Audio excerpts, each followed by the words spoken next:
अस्सलाम वालेकुम और आदाब। मेरे बड़ों बुजुर्गों, मुझे खुद बड़ा अजीब सा लग रहा है कि मैं आपका कल का बच्चा आकर इस मंच पर एक सियासी भाषण दे रहा हूं। मुझे एक झिझक थी कि जहां पर इतने बड़े बड़े सियासतदान मौजूद हों, जहां मैं अपने बुजुर्गों के बीच में हो जाऊं, वहां पर उनका कल का बच्चा एक क्या भाषण दे। Hello hello hello. लेकिन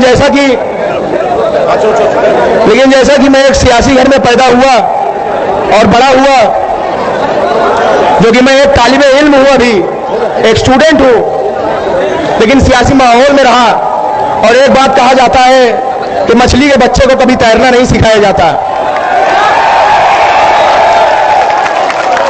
वही खून मेरी भी रगों में है, वही हौसला, वही ताकत, वही जज्बात मेरी भी रगों में है, लड़ने की कुव्वत मेरी भी रगों में है। उसी बाप की औलाद हूं मैं भी।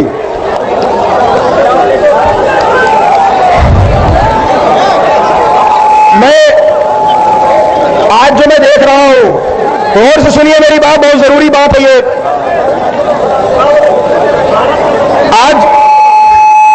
आज इतने दिनों से मैं देख रहा हूं और एक जमाने से देखता आ रहा हूं, और अपने अब्बा से बात करने के बाद, और उन्होंने कहा कि एक लीडर हिंदुस्तान में है, इतना अपडेटेड, इतना हाईली लर्नेड लीडर मैंने अपनी जिंदगी में नहीं देखा। इतना अप टू डेट रहने वाला लीडर मैंने अपनी जिंदगी में नहीं देखा। अमान, उसको दो, नहीं देखा। एक निजी वाकया बताऊं, तो जब अब्बा जेल में थे, अभी गुजरात जेल में पहुंचे, उनको महज 2 साल से वो जेल में है गुजरात में। तो जब से वो गुजरात जेल में है, वो 2 ही चीज लाने को कहते हैं। एक अर्तुगरुल की सीरीज ले आ दो,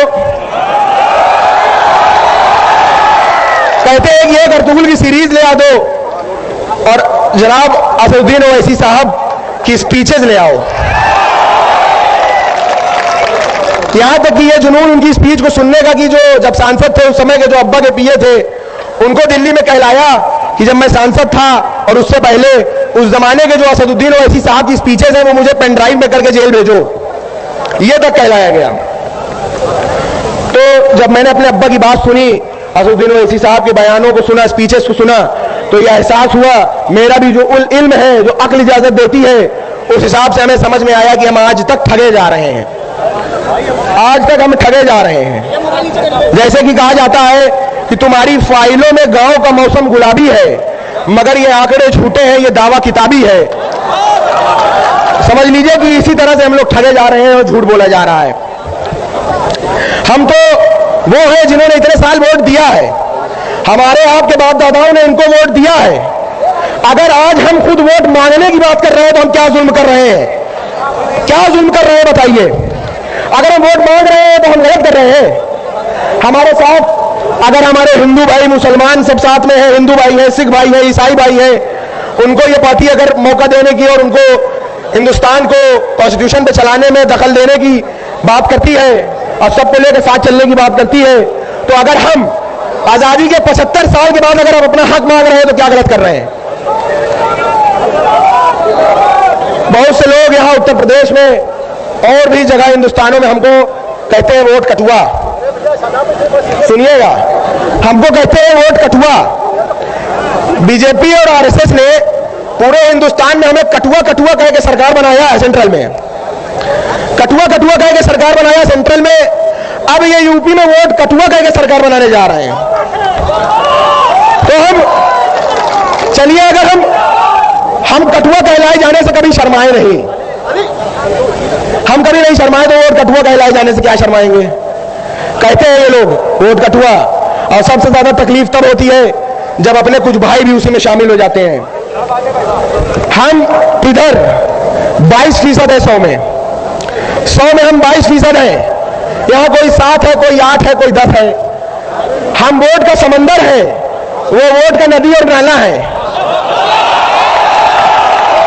हम वोट का समंदर है, वो वोट का नदी और नाला है। तो क्या कभी समंदर को नदी नाले रास्ता दिखाते हैं?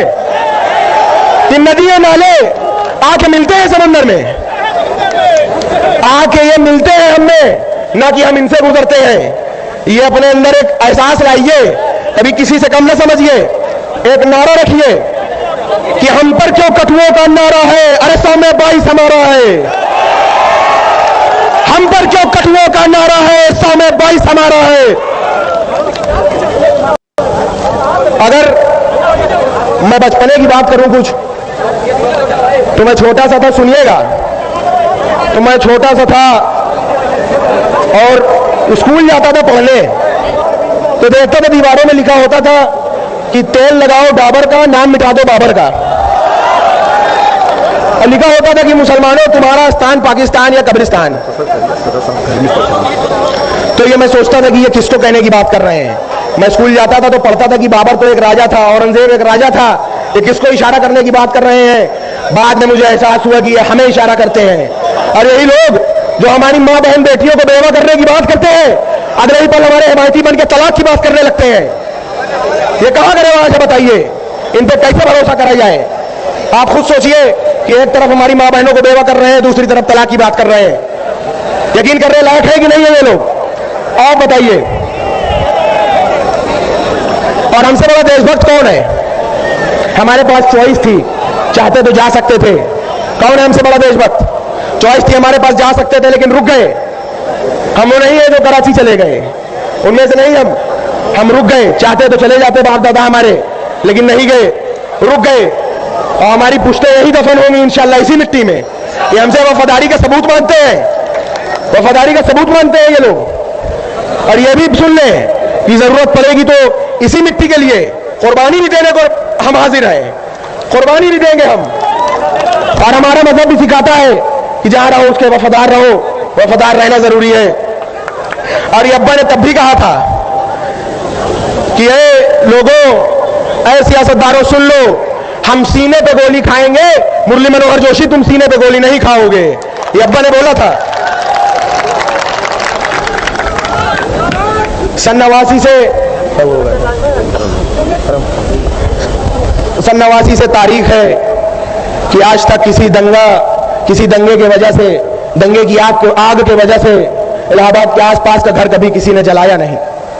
ये तारीख गवाह है खुद में कि हमारे वालिद जब से विधायक बने तब से किसी दंगे ने किसी के घर को जलाया नहीं। आखिर जब घर जलाना हुआ तो सबसे पहले हमारा घर जलाया, हमारा घर तोड़ा, हमारा घर पूरा तोड़ के एक कर दिया।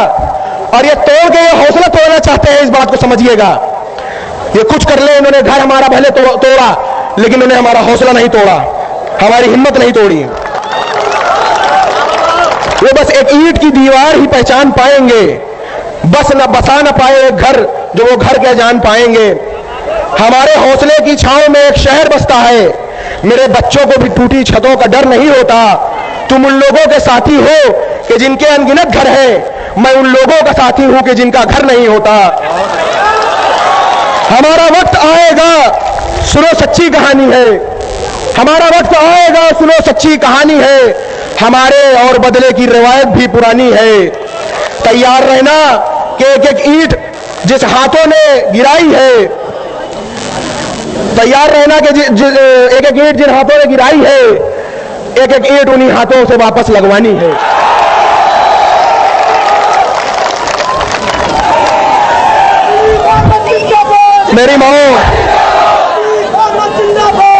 मेरी माँ से कहा मैंने, मेरी माँ से कहा मैंने कि अब्बा ने जुल्म के खिलाफ आवाज उठाई। आप 26 साल से उन्हें जेल में देख रही हैं, मेरे चचा को जेल में देख रही हैं, मेरे भाई को, अपने बड़े बेटे को जेल में देख रही हैं। कल को मुझे इस लड़ाई में शहीद होना पड़े तो आंसू न बहाना। तो उन्होंने जवाब दिया कि तुम्हारे बाद मेरे 3 बेटे और हैं, और उसके बाद मैं अपना आंचल फाड़ कर उसको परचम बनाऊंगी, लेकिन अल्लाह के सिवा किसी के सामने सर न झुकाऊंगी। अब जरूरत हमें आपको है कि किसी की दलाली बाजारी न किया जाए, किसी का झंडा ना उठाया जाए। झंडा उठाया जाए तो अपना झंडा उठाया जाए, बात की जाए तो अपनी बात की जाए, किसी और गैर की बात न की जाए। हमारे साथ अगर हक पे चलने वाले लोग हर तरीके से जुड़ने को तैयार हैं, तो हम वो लोग हैं जो हक के लिए जान दे सकते हैं, एक पल को नहीं सोचते। हम उनमें से हैं। आज के बाद ऐसा करिए कि कोई नेता ये न कहे कि जाओ लग जाओ काम करो, नेता ये कहे कि हमारे साथ जुड़ जाइए, काम कर लीजिए। ये ताकत बनाइए, अपने अंदर इकट्ठा होने की ताकत बनाइए। बहुत बहुत गुजारिश है आपसे।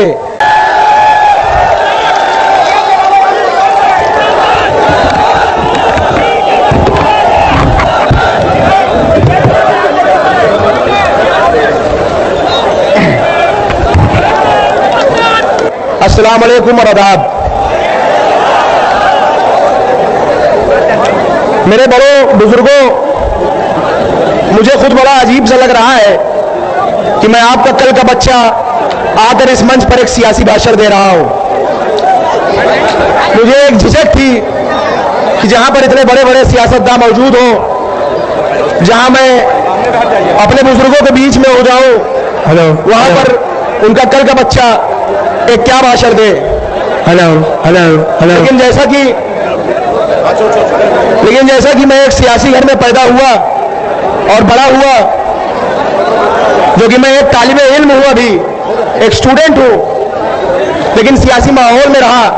और एक बात कहा जाता है कि मछली के बच्चे को कभी तैरना नहीं सिखाया जाता।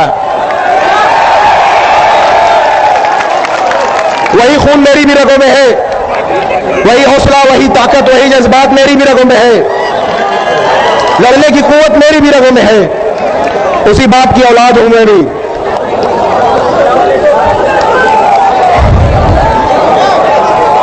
मैं आज जो मैं देख रहा हूं, और से सुनिए मेरी बात, बहुत जरूरी बात है ये।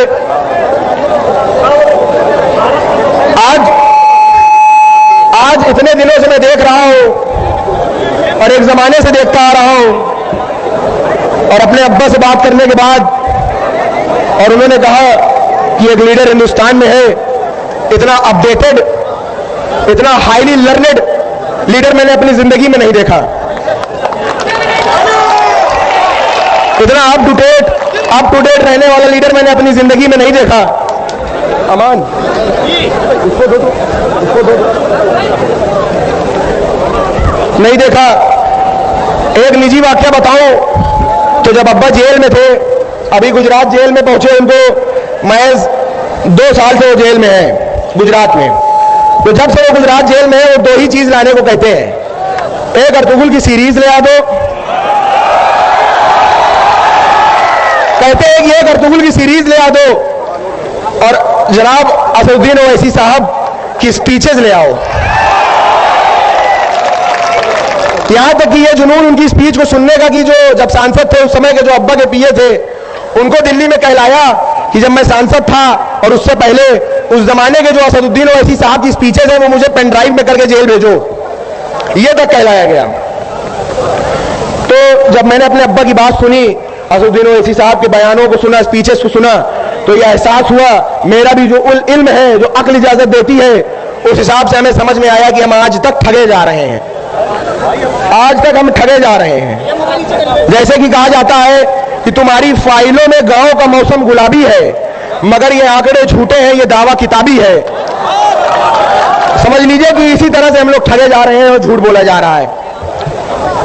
हम तो वो हैं जिन्होंने इतने साल वोट दिया है, हमारे आपके बाप दादाओं ने इनको वोट दिया है। अगर आज हम खुद वोट मांगने की बात कर रहे हैं तो हम क्या जुल्म कर रहे हैं? क्या जुल्म कर रहे हैं बताइए? अगर हम वोट मांग रहे हैं तो हम गलत कर रहे हैं। हमारे साथ अगर हमारे हिंदू भाई, मुसलमान सब साथ में है, हिंदू भाई है, सिख भाई है, ईसाई भाई है, उनको ये पार्टी अगर मौका देने की और उनको हिंदुस्तान को कॉन्स्टिट्यूशन पे चलाने में दखल देने की बात करती है और सबको लेकर साथ चलने की बात करती है, तो अगर हम आजादी के 75 साल के बाद अगर हम अपना हक मांग रहे हैं तो क्या गलत कर रहे हैं? बहुत से लोग यहां उत्तर प्रदेश में और भी जगह हिंदुस्तानों में हमको कहते हैं वोट कटुआ। सुनिएगा, हमको कहते हैं वोट कटुआ। बीजेपी और आरएसएस ने पूरे हिंदुस्तान में हमें कटुआ कटुआ कह के सरकार बनाया है सेंट्रल में। कटुआ कटुआ कह के सरकार बनाया सेंट्रल में। अब ये यूपी में वोट कटुआ कह के सरकार बनाने जा रहे हैं। तो हम चलिए, अगर हम कठुआ कहलाए जाने से कभी शर्माए नहीं, हम कभी नहीं शर्माए, तो वोट कठुआ कहलाए जाने से क्या शर्माएंगे। कहते हैं ये लोग वोट कठुआ, और सबसे ज्यादा तकलीफ तब होती है जब अपने कुछ भाई भी उसी में शामिल हो जाते हैं। हम इधर 22% है 100 में, 100 में हम 22% हैं। यहां कोई 7 है, कोई 8 है, कोई 10 है। हम वोट का समंदर है, वो वोट का नदी और नाला है। हम वोट का समंदर है, वो वोट का नदी और नाला है। तो क्या कभी समंदर को नदी नाले रास्ता दिखाते हैं कि नदी नाले आके मिलते हैं समंदर में? आके ये मिलते हैं हमें, ना कि हम इनसे गुजरते हैं। ये अपने अंदर एक एहसास लाइए, कभी किसी से कम न समझिए। एक नारा रखिए कि हम पर क्यों कठुओं का नारा है, अरे 100 में 22 हमारा है। हम पर क्यों कठुओं का नारा है, 100 में 22 हमारा है। अगर मैं बचपने की बात करूं कुछ, तो मैं छोटा सा था, सुनिएगा। तो मैं छोटा सा था और स्कूल जाता था पढ़ने, तो देखता था दीवारों में लिखा होता था कि तेल लगाओ डाबर का, नाम मिटा दो बाबर का। और लिखा होता था कि मुसलमानों तुम्हारा स्थान पाकिस्तान या कब्रिस्तान। तो ये मैं सोचता था कि ये किसको कहने की बात कर रहे हैं। मैं स्कूल जाता था तो पढ़ता था कि बाबर तो एक राजा था, औरंगजेब एक राजा था, ये किसको इशारा करने की बात कर रहे हैं। बाद में मुझे एहसास हुआ कि ये हमें इशारा करते हैं। और यही लोग जो हमारी माँ बहन बेटियों को बेवा करने की बात करते हैं, अगले ही पल हमारे हिमायती बन के तलाक की बात करने लगते हैं। ये कहां का रिवाज है बताइए, इन पर कैसे भरोसा करा जाए। आप खुद सोचिए कि एक तरफ हमारी माँ बहनों को बेवा कर रहे हैं, दूसरी तरफ तलाक की बात कर रहे हैं। यकीन करने लायक है कि नहीं है ये लोग, आप बताइए। और हमसे बड़ा देशभक्त कौन है? हमारे पास चॉइस थी, चाहते तो जा सकते थे। कौन है हमसे बड़ा देशभक्त? चॉइस थी, हमारे पास जा सकते थे, लेकिन रुक गए। हम वो नहीं है जो कराची चले गए, उनमें से नहीं हम रुक गए। चाहते तो चले जाते बाप दादा हमारे, लेकिन नहीं गए, रुक गए। और हमारी पुश्तें यही दफन होंगी इंशाल्लाह इसी मिट्टी में। ये हमसे वफादारी का सबूत मानते हैं, वफादारी का सबूत मानते हैं ये लोग। और ये भी सुन लें कि जरूरत पड़ेगी तो इसी मिट्टी के लिए कुर्बानी भी देने को हम हाजिर हैं, कुर्बानी भी देंगे हम। और हमारा मजहब भी सिखाता है कि जहां रहो उसके वफादार रहो, वफादार रहना जरूरी है। और ये अब्बा ने तब भी कहा था कि ए लोगों, ऐ सियासतदारों सुन लो, हम सीने पे गोली खाएंगे, मुरली मनोहर जोशी तुम सीने पे गोली नहीं खाओगे। ये अब्बा ने बोला था। सन 89 से तारीख है कि आज तक किसी दंगे के वजह से, दंगे की आग के वजह से इलाहाबाद के आसपास का घर कभी किसी ने जलाया नहीं। ये तारीख गवाह है खुद में कि हमारे वालिद जब से विधायक बने तब से किसी दंगे ने किसी के घर को जलाया नहीं। आखिर जब घर जलाना हुआ तो सबसे पहले हमारा घर जलाया, हमारा घर तोड़ा, हमारा घर पूरा तोड़ के एक कर दिया। और ये तोड़ के ये हौसला तोड़ना चाहते हैं, इस बात को समझिएगा। ये कुछ कर ले, इन्होंने घर हमारा भले तोड़ा, लेकिन उन्हें हमारा हौसला नहीं तोड़ा, हमारी हिम्मत नहीं तोड़ी। वो बस एक ईंट की दीवार ही पहचान पाएंगे, बस न बसा न पाए एक घर जो वो घर क्या जान पाएंगे।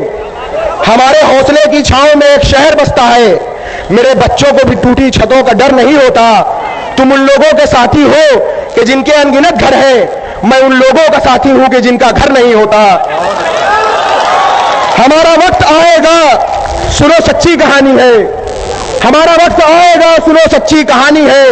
हमारे और बदले की रिवायत भी पुरानी है।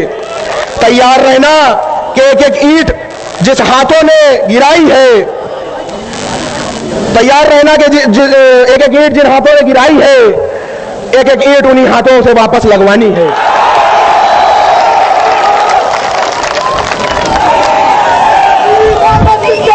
मेरी माँ से कहा मैंने, मेरी माँ से कहा मैंने कि अब्बा ने जुल्म के खिलाफ आवाज उठाई। आप 26 साल से उन्हें जेल में देख रही हैं, मेरे चचा को जेल में देख रही हैं, मेरे भाई को, अपने बड़े बेटे को जेल में देख रही हैं। कल को मुझे इस लड़ाई में शहीद होना पड़े तो आंसू न बहाना। तो उन्होंने जवाब दिया कि तुम्हारे बाद मेरे 3 बेटे और हैं, और उसके बाद मैं अपना आंचल फाड़ कर उसको परचम बनाऊंगी, लेकिन अल्लाह के सिवा किसी के सामने सर न झुकाऊंगी।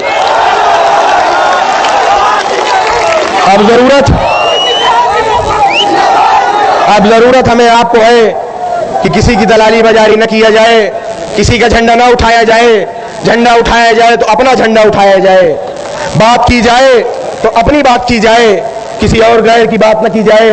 हमारे साथ अगर हक पे चलने वाले लोग हर तरीके से जुड़ने को तैयार हैं तो हम वो लोग हैं जो हक के लिए जान दे सकते हैं, एक पल को नहीं सोचते।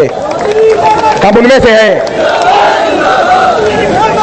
आज के बाद ऐसा करिए कि कोई नेता ये न कहे कि जाओ लग जाओ काम करो, नेता ये कहे कि हमारे साथ जुड़ जाइए, काम कर लीजिए। ये ताकत बनाइए, अपने अंदर इकट्ठा होने की ताकत बनाइए। बहुत बहुत गुजारिश है आपसे।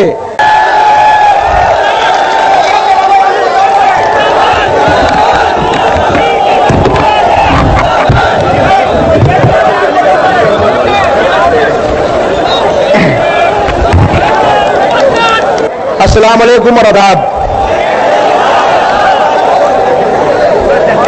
मेरे बड़ों बुजुर्गों, मुझे खुद बड़ा अजीब सा लग रहा है कि मैं आपका कल का बच्चा आकर इस मंच पर एक सियासी भाषण दे रहा हूं। मुझे एक झिझक थी कि जहां पर इतने बड़े बड़े सियासतदान मौजूद हों, जहां मैं अपने बुजुर्गों के बीच में हो जाऊं, वहां पर उनका कल का बच्चा एक क्या भाषण दे। Hello hello hello. लेकिन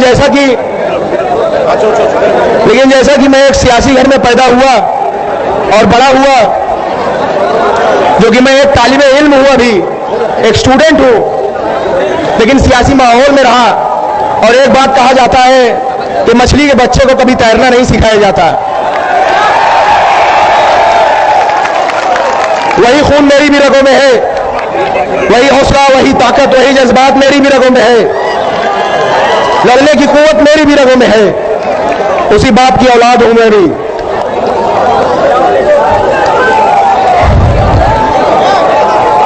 मैं आज जो मैं देख रहा हूं, गौर से सुनिए मेरी बात, बहुत जरूरी बात है ये।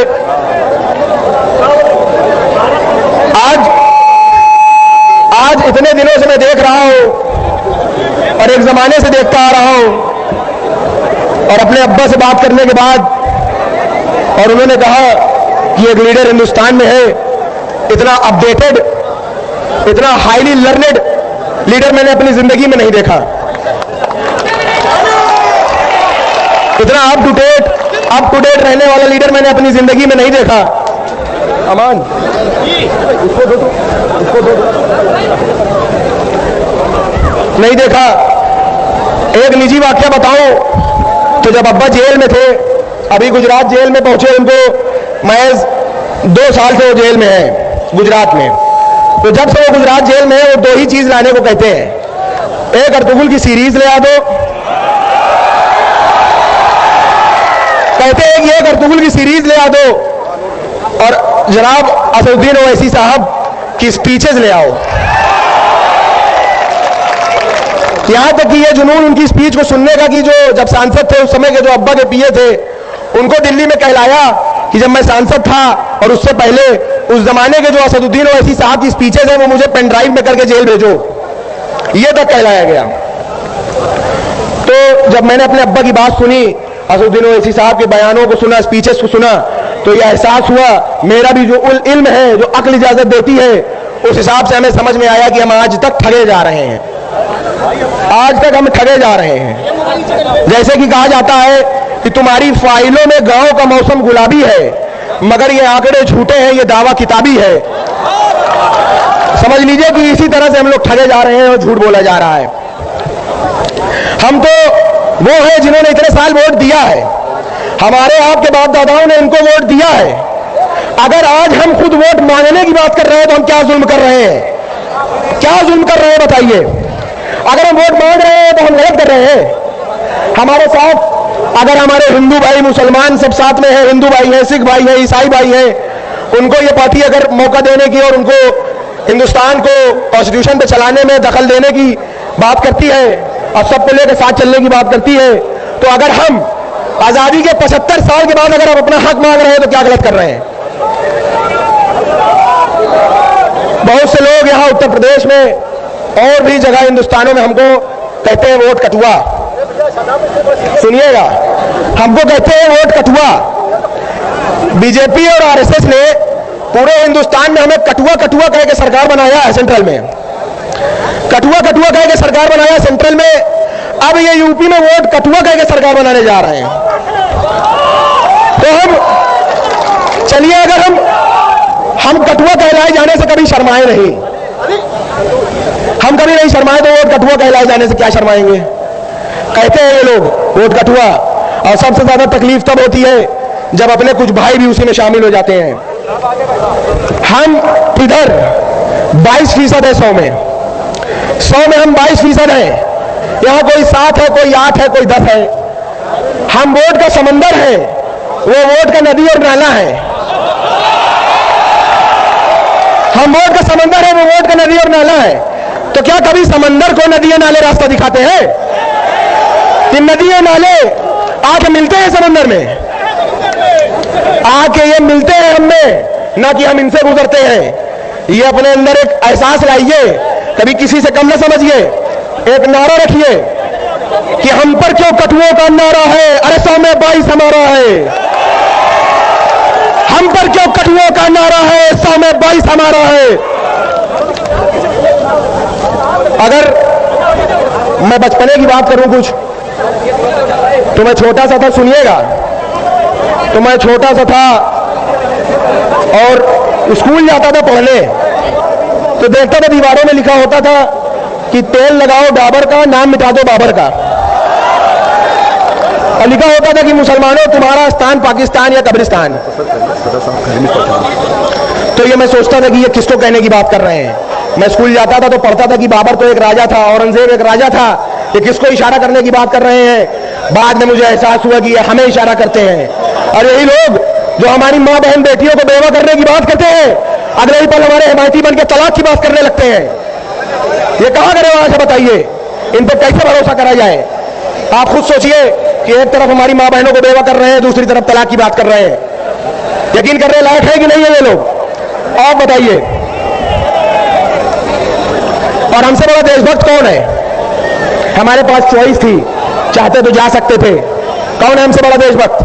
चॉइस थी, हमारे पास जा सकते थे लेकिन रुक गए। हम वो नहीं है जो कराची चले गए, उनमें से नहीं हम रुक गए। चाहते तो चले जाते बाप दादा हमारे, लेकिन नहीं गए, रुक गए। और हमारी पुश्तें यही दफन होंगी इंशाल्लाह इसी मिट्टी में। ये हमसे वफादारी का सबूत मानते हैं, वफादारी का सबूत मानते हैं ये लोग। और ये भी सुन लें कि जरूरत पड़ेगी तो इसी मिट्टी के लिए कुर्बानी भी देने को हम हाजिर हैं, कुर्बानी भी देंगे हम। और हमारा मजहब भी सिखाता है कि जहां रहो उसके वफादार रहो, वफादार रहना जरूरी है। और ये अब्बा ने तब भी कहा था कि ए लोगों, ऐ सियासतदारों सुन लो, हम सीने पे गोली खाएंगे, मुरली मनोहर जोशी तुम सीने पे गोली नहीं खाओगे, ये अब्बा ने बोला था। सन 89 से तारीख है कि आज तक किसी दंगे की वजह से, दंगे की आग के वजह से इलाहाबाद के आसपास का घर कभी किसी ने जलाया नहीं। ये तारीख गवाह है खुद में कि हमारे वालिद जब से विधायक बने तब से किसी दंगे ने किसी के घर को जलाया नहीं।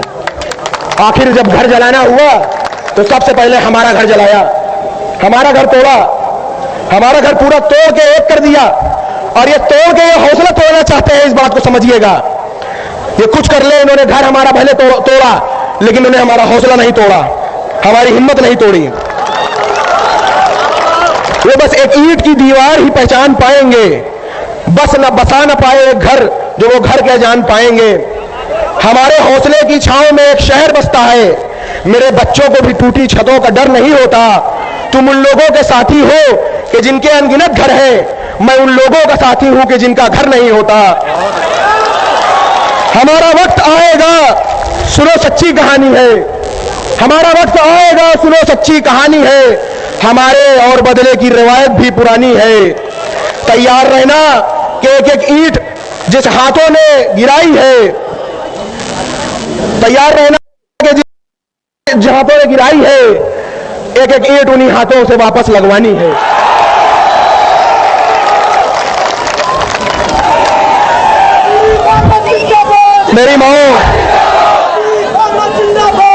मेरी मां से कहा मैंने,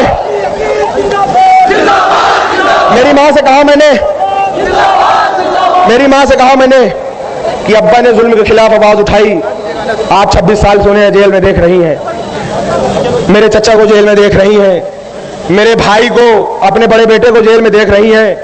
कल को मुझे इस लड़ाई में शहीद होना पड़े तो आंसू न बहाना। तो उन्होंने जवाब दिया कि तुम्हारे बाद मेरे 3 बेटे और हैं, और उसके बाद मैं अपना आंचल फाड़ कर उसको परचम बनाऊंगी, लेकिन अल्लाह के सिवा किसी के सामने सर न झुकाऊंगी।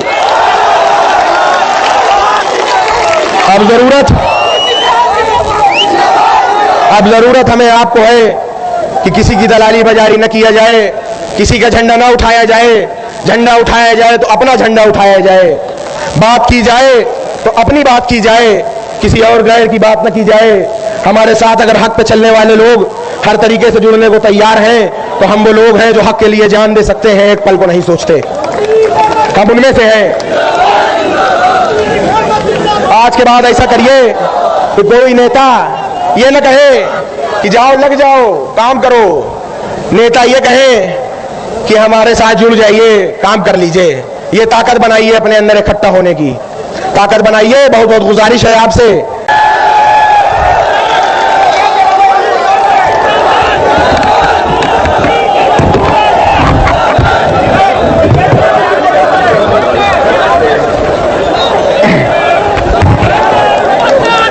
अस्सलाम वालेकुम और आदाब। मेरे बड़ों बुजुर्गों, मुझे खुद बड़ा अजीब सा लग रहा है कि मैं आपका कल का बच्चा आकर इस मंच पर एक सियासी भाषण दे रहा हूं।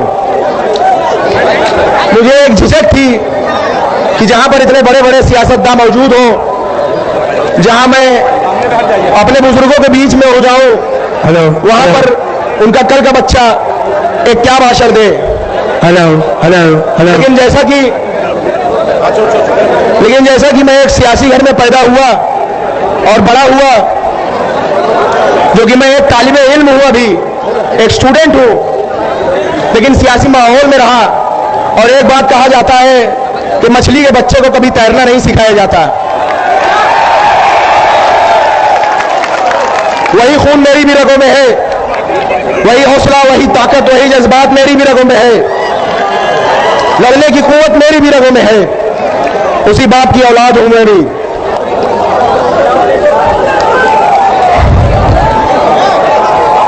मैं आज जो मैं देख रहा हूं, गौर से सुनिए मेरी बात, बहुत जरूरी बात है ये।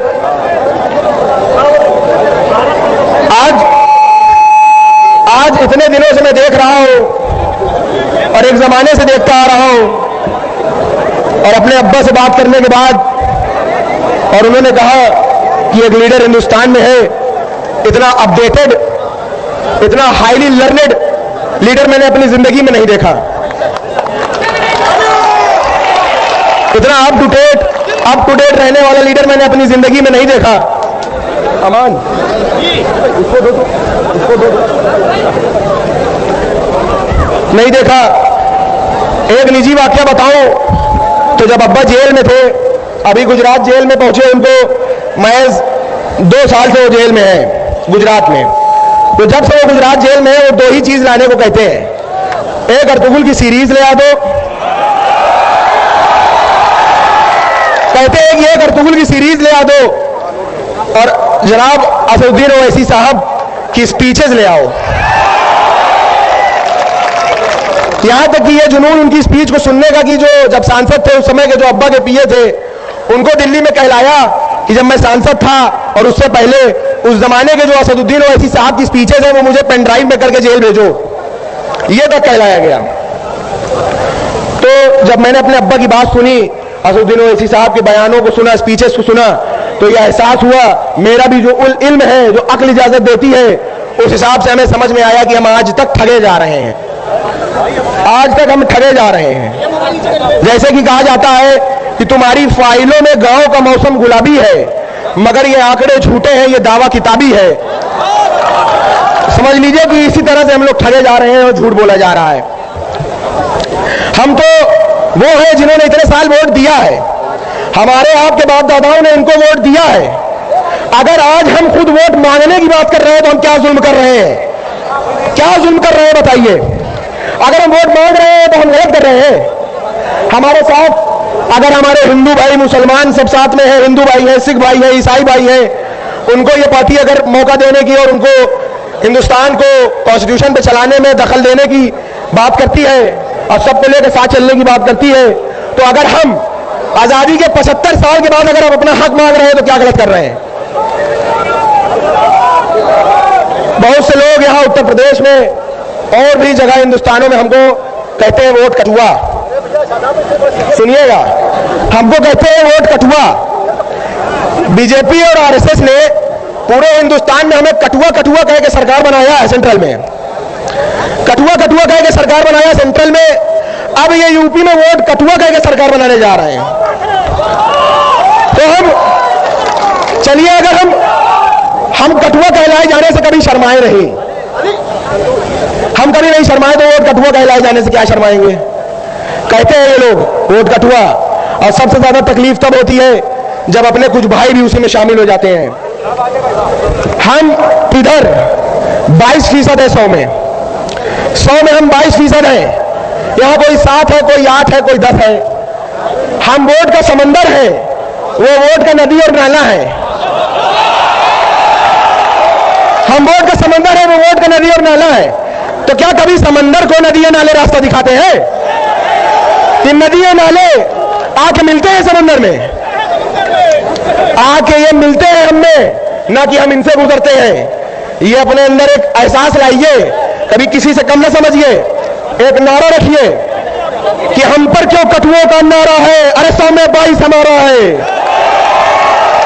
हम पर क्यों कठुओं का नारा है, 100 में 22 हमारा है।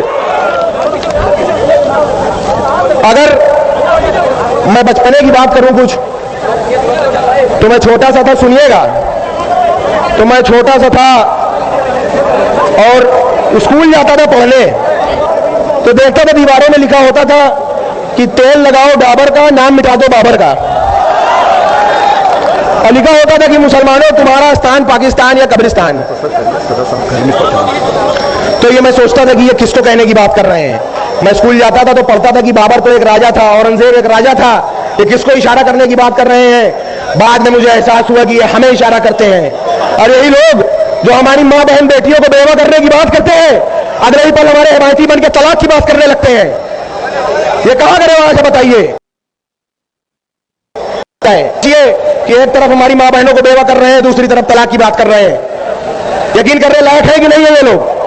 आप बताइए। और हमसे बड़ा देशभक्त कौन है? हमारे पास चॉइस थी, चाहते तो जा सकते थे। कौन है हमसे बड़ा देशभक्त? चॉइस थी, हमारे पास जा सकते थे लेकिन रुक गए। हम वो नहीं है जो कराची चले गए, उनमें से नहीं हम रुक गए। चाहते तो चले जाते बाप दादा हमारे, लेकिन नहीं गए, रुक गए। और हमारी पुश्तें यही दफन होंगी इंशाल्लाह इसी मिट्टी में। ये हमसे वफादारी का सबूत मानते हैं, वफादारी का सबूत मानते हैं ये लोग। और ये भी सुन लें कि जरूरत पड़ेगी तो इसी मिट्टी के लिए कुर्बानी भी देने को हम हाजिर हैं, कुर्बानी भी देंगे हम। और हमारा मजहब भी सिखाता है कि जहां रहो उसके वफादार रहो, वफादार रहना जरूरी है।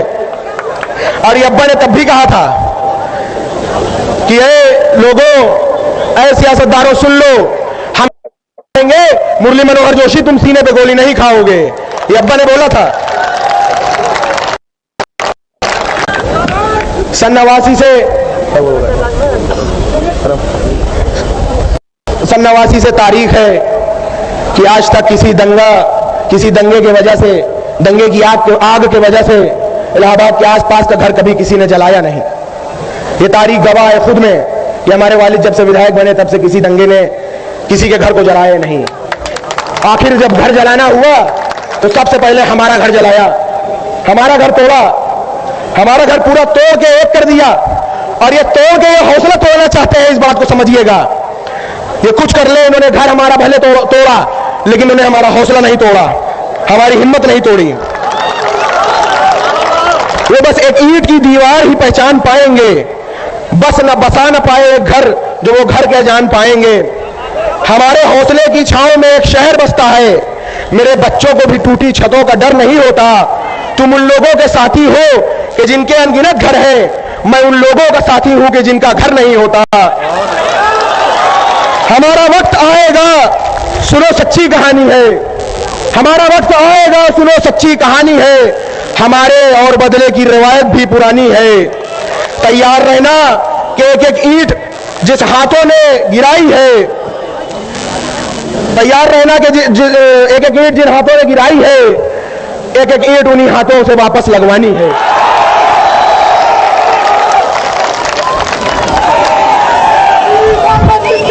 मेरी माँ से कहा मैंने, मेरी माँ से कहा मैंने कि अब्बा ने जुल्म के खिलाफ आवाज उठाई, आज 26 साल से उन्हें जेल में देख रही हैं। मेरे चचा को जेल में देख रही हैं, मेरे भाई को, अपने बड़े बेटे को जेल में देख रही हैं। कल को मुझे इस लड़ाई में शहीद होना पड़े तो आंसू न बहाना। तो उन्होंने जवाब दिया कि तुम्हारे बाद मेरे 3 बेटे और हैं, और उसके बाद मैं अपना आंचल फाड़ कर इसको परचम बनाऊंगी, लेकिन अल्लाह के सिवा किसी के सामने सर न झुकाऊंगी।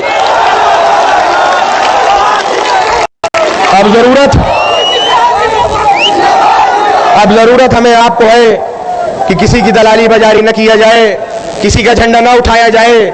झंडा उठाया जाए तो अपना झंडा उठाया जाए, बात की जाए तो अपनी बात की जाए, किसी और गैर की बात न की जाए।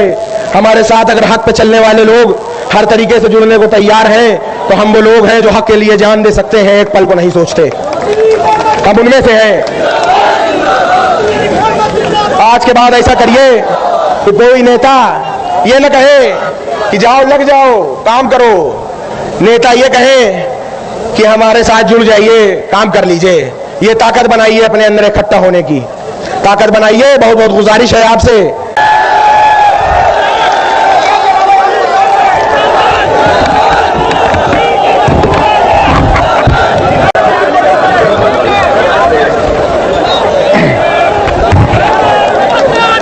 अस्सलाम वालेकुम और आदाब। मेरे बड़ों बुजुर्गों, मुझे खुद बड़ा अजीब सा लग रहा है कि मैं आपका कल का बच्चा आकर इस मंच पर एक सियासी भाषण दे रहा हूं। मुझे एक झिझक थी कि जहां पर इतने बड़े बड़े सियासतदान मौजूद हों, जहां मैं अपने बुजुर्गों के बीच में हो जाऊं, वहां पर उनका कल का बच्चा एक क्या भाषण दे। Hello hello hello. लेकिन जैसा कि मैं एक सियासी घर में पैदा हुआ और बड़ा हुआ, जो कि मैं एक तालिबे इल्म हूं, अभी एक स्टूडेंट हूं, लेकिन सियासी माहौल में रहा। और एक बात कहा जाता है कि मछली के बच्चे को कभी तैरना नहीं सिखाया जाता। वही खून, वही हौसला, वही ताकत, वही जज्बात मेरी भी रगों में है। लड़ने की कुव्वत मेरी भी रगों में है। उसी बाप की औलाद हूं मैं भी।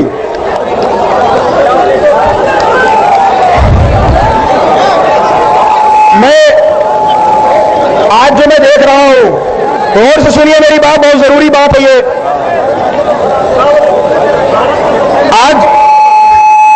आज इतने दिनों से मैं देख रहा हूं और एक जमाने से देखता आ रहा हूं, और अपने अब्बा से बात करने के बाद, और उन्होंने कहा कि एक लीडर हिंदुस्तान में है, इतना अपडेटेड, इतना हाईली लर्नेड लीडर मैंने अपनी जिंदगी में नहीं देखा।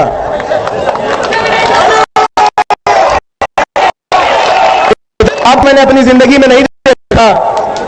अमान, उसको दो, उसको दो, नहीं देखा। एक निजी वाक्य बताऊं तो जब अब्बा जेल में थे, अभी गुजरात जेल में पहुंचे, उनको महज 2 साल से वो जेल में है गुजरात में। तो जब से वो गुजरात जेल में है, वो 2 ही चीज लाने को कहते हैं। एक अर्तुगरुल की सीरीज ले आ दो, कहते हैं कि एक अर्तुगरुल की सीरीज ले आ दो, और जनाब असदुद्दीन ओवैसी साहब कि स्पीचेस ले आओ। उनकी स्पीच को सुनने का कि जो जब सांसद थे उस समय के जो अब्बा के पीए थे, कि जब मैं सांसद थे उस जमानी साहब की स्पीचेस है वो मुझे पेन ड्राइव में करके जेल भेजो, ये तक कहलाया गया। तो जब मैंने अपने अब्बा की बात सुनी असदुद्दीन ओवैसी साहब के बयानों ना, तो यह एहसास हुआ मेरा भी जो इल्म है, जो अक्ल, उस हिसाब से हमें समझ में आया कि हम आज तक ठगे जा रहे हैं, ठगे जा रहे हैं। जैसे कि कहा जाता है कि तुम्हारी गांव का मौसम गुलाबी है, ये है। समझ हम लोग ठगे जा रहे हैं और झूठ बोला जा रहा है। हम तो वो है जिन्होंने इतने साल वोट दिया है, हमारे आपके बाप दादाओं ने इनको वोट दिया है।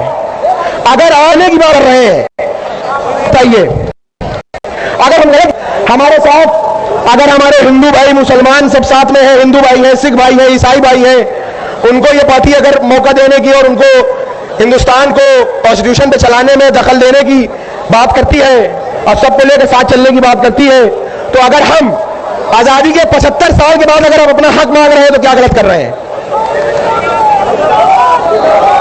बहुत से लोग यहां उत्तर प्रदेश में और भी जगह हिंदुस्तानों में हमको कहते हैं वोट कठुआ। सुनिएगा, हमको कहते हैं वोट कठुआ। बीजेपी और आरएसएस ने पूरे हिंदुस्तान में हमें कठुआ कठुआ कह के सरकार बनाया है सेंट्रल में, कठुआ कठुआ कह के सरकार बनाया सेंट्रल में। अब ये यूपी में वोट कठुआ कह के सरकार बनाने जा रहे हैं।